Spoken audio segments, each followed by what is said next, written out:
Where's the money I've been sending you every month? David and Sarah look emaciated. James, my husband, who had just returned from an overseas assignment, yelled at me as soon as he got home. What do you mean? I was shocked and stared at James, not understanding what he was talking about. I've been saving the money. Why are David and Sarah malnourished? Don't play dumb. You borrowed money from David, right? He contacted me saying, can't afford proper meals. The photos he sent showed both of them terribly thin. What are you talking about? I hadn't borrowed any money from David. They were fine just a few months ago. It's unlikely for them to become so thin so suddenly. James completely believed David's words and treated me as a bad person. I couldn't let myself or James be manipulated by David any longer. That's the only thing I couldn't tolerate. I had to expose David and Sarah's wrongdoing. I'm Amanda, 61 years old. I work part-time at a local bakery. I've been living alone for the last few years. James, my husband, was assigned overseas. He's now over 60 and works for a construction company, still working hard as a site supervisor. For the past few years, he's been guiding and assisting locals in developing countries in building large commercial facilities. Although I was worried about his first overseas assignment, he seems to enjoy it, getting along well with the cheerful locals. James sends me $2,000 every month for living expenses, so I've been living comfortably on my own. We have a son, David, who also works for a construction company like James. He married Sarah 3 years ago and lives in an apartment nearby. Neighbors say it's nice to have a son close by, but that's not really the case. Since getting married, he hardly ever visits. David left home during his rebellious years, and we haven't been in much contact since. I hoped things would change once he got married and moved nearby, but they didn't. However, it's common to hear that boys don't keep in touch much, so I resign myself to it. Then one day, David and Sarah suddenly came to my house. We have a favor to ask. What's going on? Well, we need to borrow some money. Money. I raised my voice, fearing the worst. Like Dad, David and Sarah looked apologetic and shrugged. We're thinking of starting infertility treatments. Infertility treatments. Yeah, it's been 3 years since we got married and we haven't had a child yet. We thought it's time to consider it. That's true, but Sarah, you're still in your 20s. Isn't it too early to worry? Sarah responded anxiously. It's physically challenging. If it's too late, and just because we start treatments doesn't mean we'll have a child right away. That's a good point. I've heard it can take years. I had no idea they were seriously struggling with this. The thing is, infertility treatments are quite expensive. Sarah works at a grocery store, but honestly, it's tough. I had heard about infertility treatments on TV. It's a difficult journey that requires a lot of time and money, as I heard from those who've been through it. I wanted to see my grandchild and help my son, David, if he was in trouble. So I nodded in agreement to David and Sarah's request. I understand. I'll support you both as much as I can. But how much do you need? Actually, we need about $2,500 a month. $2,500 a month. It was not a small amount for me. It was more than what James sent me every month. However, with my savings and part-time job, it wasn't an impossible amount. We'll definitely pay you back, please. I've always had a soft spot for David's requests. David was finally reaching out to me. Being there for him is what a parent does. All right, I'll deposit it into your bank account each month. Okay, David, that would help a lot. Thanks, Mom. Thank you, Amanda. David and Sarah left, looking happy. Upon reflection, I had one question. Was $2,500 a month really necessary for infertility treatments? Yet, considering additional expenses like diet and medical visits, I thought it might be necessary. 6 months later, the monthly payment of $2,500 to David was not easy. While I could manage with James's remittances and my part-time income, I had to be more frugal than before. so I went shopping at a discount grocery store a bit far from home. On my way back, passing a casino, I spotted two familiar faces, David and Sarah. They were entering that casino. Could it be a mistake? Curious, I decided to follow them. I went inside and looked for them. The place was crowded, and just as I was about to give up, I spotted David exiting the restroom. I followed them from a distance unnoticed. David and Sarah were excitedly discussing something. They sat at a table and started playing. There was David, a side I had never seen before. The game ended quickly. David and Sarah seemed upset, probably having lost. I doubted whether they were really undergoing infertility treatments. They should be using their money for treatment, not gambling. They should have managed their finances before borrowing from me. Wanting to confront them, I approached as they left the casino. "David, Sarah, can we talk for a moment?" "What, Mom?" They turned around, surprised, their faces strained. "What's this? You have money to gamble." "Well, we just came to relax a bit." "Relax? You seemed quite experienced, though."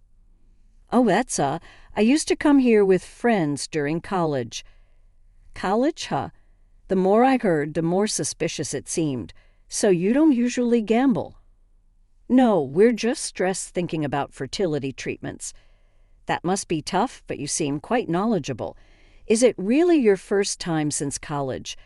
David began to fidget irritably under my questioning. "Are you doubting me?" "It's not that, but it's shocking to see you coming out of a casino when you said you couldn't afford treatments. I haven't heard much about the treatment either." "Oh, you're so annoying." David scratched his head and sighed exaggeratedly. "Shut up. All that infertility treatment talk was a lie. So all the money so far went to gambling. Obviously, if we hit it big, we'll be billionaires. It's stupid not to try such a dream." David and Sarah showed no remorse for deceiving me, laughing mockingly. I felt betrayed. After worrying so much for David, I was ready to do anything for him, but he exploited my feelings. "Well, then, you won't be needing any more money from me." "What are you talking about?" "If you're not undergoing treatments, you don't need it, right?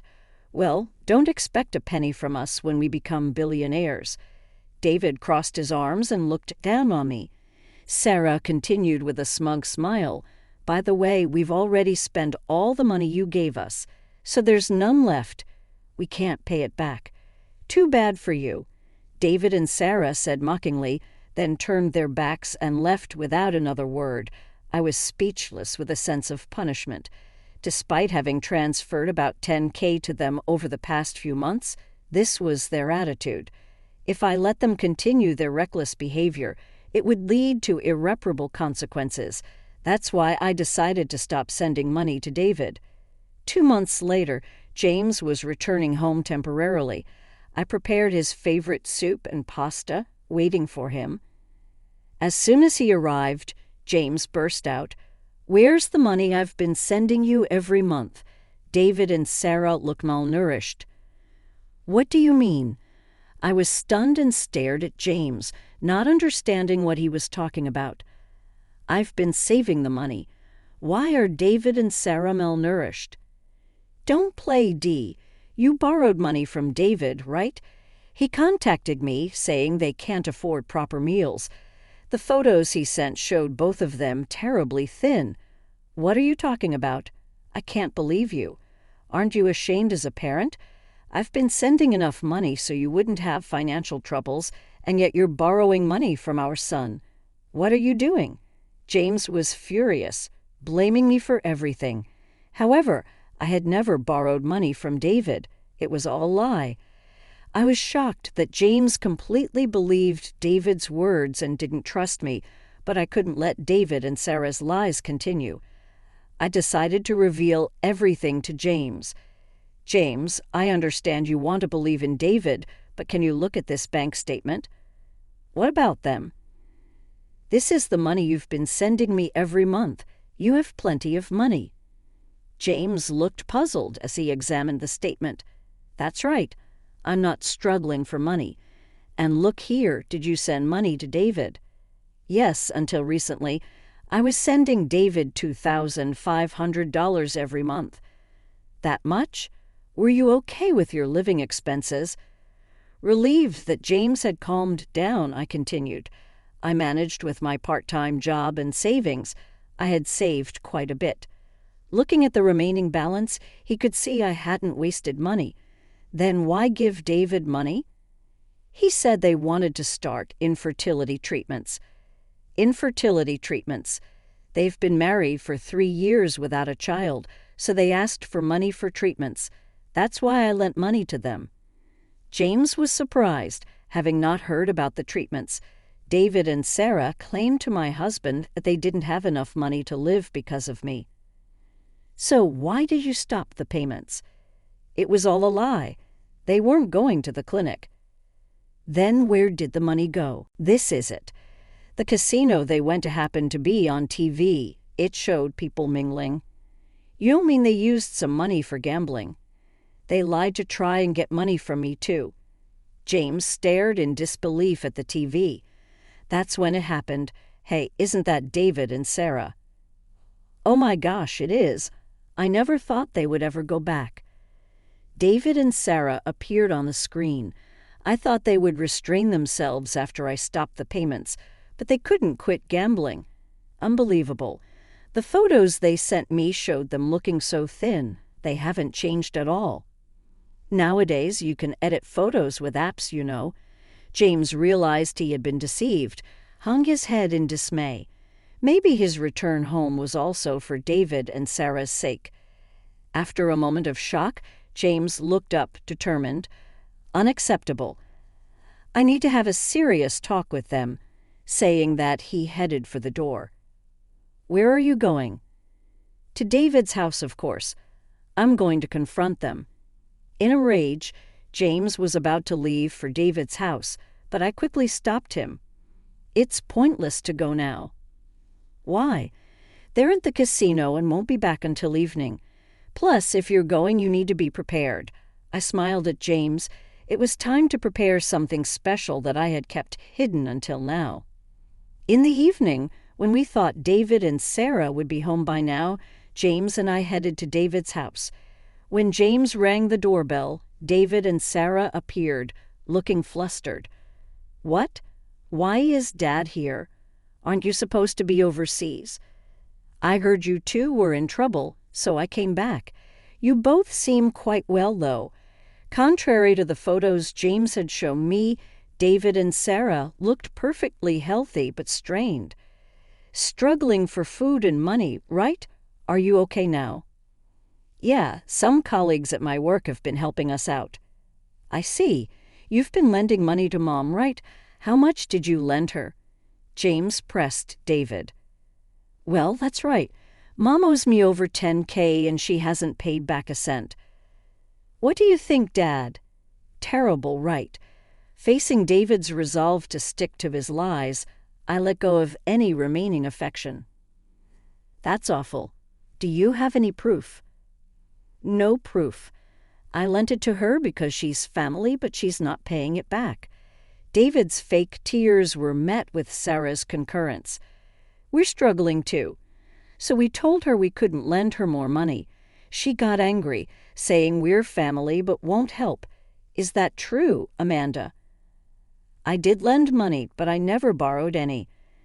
Assertively denying their claims, David and Sarah's protest grew louder. Lies. She's deceiving you, Dad. Don't believe Amanda. James looked at them coldly, clearly fed up. I had no time for their charade. To end this, I took out the evidence from my bag. Look at this, my bank statements and the promissory notes. I had them right when lending money. That's a lie. David stammered, trying to grab the evidence from me, but I handed it all to James. In fact, I showed them all at home, but James reacted as if he's seeing them for the first time. What's this? You borrowed money from Mom. That's not what I heard. There's a reason for that. What's the reason? David stiffened as James's voice grew colder. James, always strict, must have instilled fear in him. Sweating profusely, David struggled for words. It was for G money, right? What are you talking about, Mom? That's ridiculous. Really? But you were on TV today. I showed them photos from my phone. I recorded a snippet of the show on my phone. David and Sarah appeared several times, wearing the same clothes as they were right now. Their faces turned pale at the photos. That must be someone else who looks similar. This isn't proof. You can't tell if it's us from that. Ignoring their denial, I presented several more photos. The photos contained pictures of him going in and out of the casino. Actually, I hired a detective to follow you, David, Sarah. They found out you've been going to the casino several times a month. What's this? They were speechless at the photos and investigation report. Also, the lie about infertility treatments. You haven't visited any clinic for months. Got anything to say? Realizing there was no escape, David sighed and feigned nonchalance. I thought you'd be easy to see, Dad. What did you say? I laughed so hard when you called in panic because of my email. If I knew it was this easy, I should have asked for money from you from the start, Dad. David's mocking laughter made James clench his fists on his lap. Did you enjoy deceiving me and your mom? Oh, it was hilarious. If only Mom hadn't been so perceptive. We wanted to win more. Really, we could have earned so much more. David and Sarah showed no remorse. Stop mocking your parents. Do you even realize you're doing something wrong? What? Borrowing and lending money within the family is fine, isn't it? Don't sweat the small stuff. Borrowing money you don't even repay. Shut up. It's natural for parents to financially support their children, right? Don't make a big deal out of it. David seemed to think it's okay to do anything because we're family, but reality isn't that forgiving. I decided to confront David with the harsh truth. Listen, even within a family, lying to borrow money can be considered fraud, you know? Fraud? Yes, you tricked me out of money. I'm consulting a lawyer, so you might hear from the court soon. The mention of court panicked David, so I pressed on. The lawyer says there's a potential for fraud charges because the promissory note says it's for infertility treatments, but you never went for any. Then let's sue. David stood up as James spoke calmly. Wait, sue your own son. Are you really that heartless? What? You swindled money from us, and you're saying that. I know what I did was wrong, but wait on suing, please. Then will you repay us? Silence fell over David. It seemed he lost at bargaining again today. I don't have any cash on hand right now. I'm really struggling for money. I know. The detective said you might be in debt, so you're in debt, having a hard time repaying. That's why you can't pay us back anytime soon. I squeezed David's hand, feigning sympathy. How sad. We didn't realize you were suffering so much. Sorry. Yeah, as parents, we should have paid more attention. We need to guide you to the right path from now on. James gently patted David's back. Mom, Dad. David's voice was pitiful. We smiled at him. First, admit your wrongdoing and repay the money. That's important. What? Why does it have to be that way? Borrowing means repaying. Teaching you the right thing to do is our duty as parents. We resolved to provide no further financial support. It's time for them to manage on their own like adults. Come on, David and Sarah. They were visibly disappointed. Eventually, they were ordered to repay all the money they borrowed from us. James, of course, also cut off all financial support for David to prevent further gambling addiction. It's our duty as parents to guide them onto the right path. David and Sarah started working longer hours to repay their debts, too busy to even think about gambling. They were considerably thinner. Sarah wanted to divorce to escape the debt, but David refused. With no money to hire a lawyer, they couldn't even afford a divorce and continued their married life. Despite their apologies, I had no intention of forgiving them. Adults must pay for their mistakes. A few months later, James finished his overseas job and officially retired. Having worked nonstop, James had many things he wanted to do in retirement and recently got into camping. We went camping by a lake the other day and really enjoyed our time together for the first time in a long time. With the money James had sent me and his retirement funds, we weren't financially troubled. We planned to spend our remaining years leisurely, just the two of us.